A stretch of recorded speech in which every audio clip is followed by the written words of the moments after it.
Diuen que el futbol agermana entorns molt diferents i fins i tot hi ha aficions agermanades entre diferents clubs.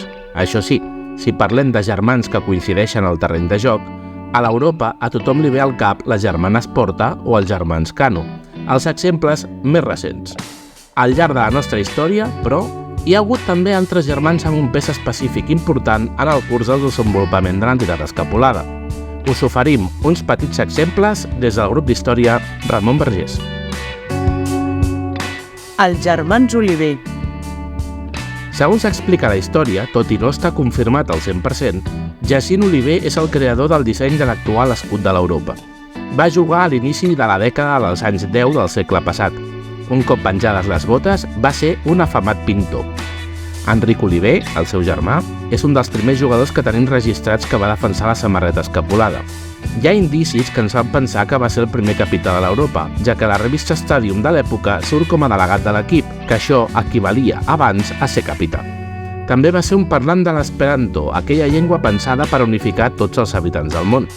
Si era el delegat de l'equip, no és d'estranyar que l'Europa fos un dels equips participants a la Copa Esperanto al setembre de l'any 1909, dins dels actes del congrés que es va fer d'aquesta llengua a Barcelona.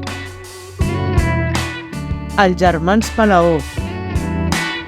Bonaventura Pelaó, igual que el seu germà Esteve, va néixer a Tortellà, a la Garrotxa, dins d'una família molt nombrosa. De petits, els pares es van traslladar a Barcelona. Amb Bonaventura va jugar 8 temporades al primer equip entre 1911 i 1919. Es va formar a la base escapulada i va ser un dels pilars del club durant el seu creixement. Es va implicar molt amb el club i fins i tot el trobem dins la directiva de la temporada 1913-1914 com a cap de material. Després de penjar les botes va exercir de directiu en les exitoses presidències de Joan Mates.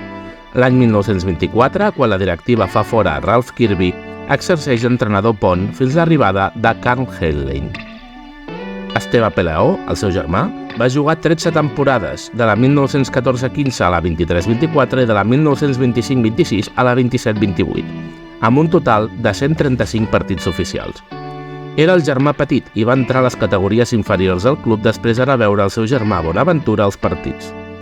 Va ser el gran capità de l'equip campió de Catalunya al 1923, dirigia el joc escapulat i tenia una gran personalitat.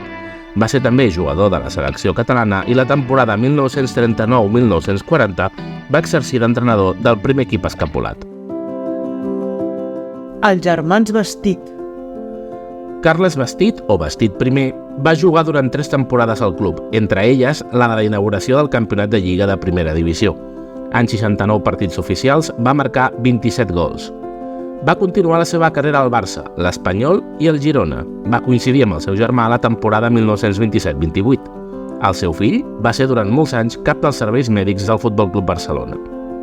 Tomàs Bastit, o Bastit II, va estar 3 temporades al club, de la 27-28 a la 30-31, és a dir, les del club a Primera Divisió. Després va fitxar pel Real Madrid, on es va proclamar campió de Lliga. En 58 partits oficials amb l'Europa va marcar 17 gols. Durant el desori futbolístic de la Guerra Civil va disputar alguns partits amistosos amb l'Europa. Els germans Gonzalvo. Juli Gonzalvo, o Gonzalvo I, va jugar amb l'escapulada durant la Guerra Civil. Després va militar a l'Espanyol i al Barça. Va participar en 38 partits oficials i va transformar 9 gols. És el germà gran de la gran nissaga Gonzalvo. Marià Gonzalvo, o Gonzalvo III, només va jugar una sola temporada, la 1940-41. El va dur a Gràcia l'aleshores cap de la Comissió Esportiva Europeista Ramon Planes. En aquesta única temporada va demostrar la seva enorme classe, cosa que va fer que el Futbol Club Barcelona el fitxés. Aquest traspàs va estar xifrat en 25.000 pessetes, uns 530.000 euros actuals, que el club va utilitzar per fer millores a l'estadi de Sardenya, que tot just feia un any que s'havia inaugurat. Amb l'escapulada, Gonzalvo III va jugar 17 partits i va marcar 6 gols.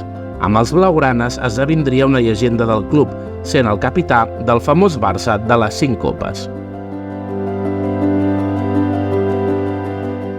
Podríem parlar de molts altres germans, fins i tot de bessons, com els germans Vidal o les citades germanes Porta. Però això ja serà carn d'un altre repàs d'història. Fins la propera, europeistes!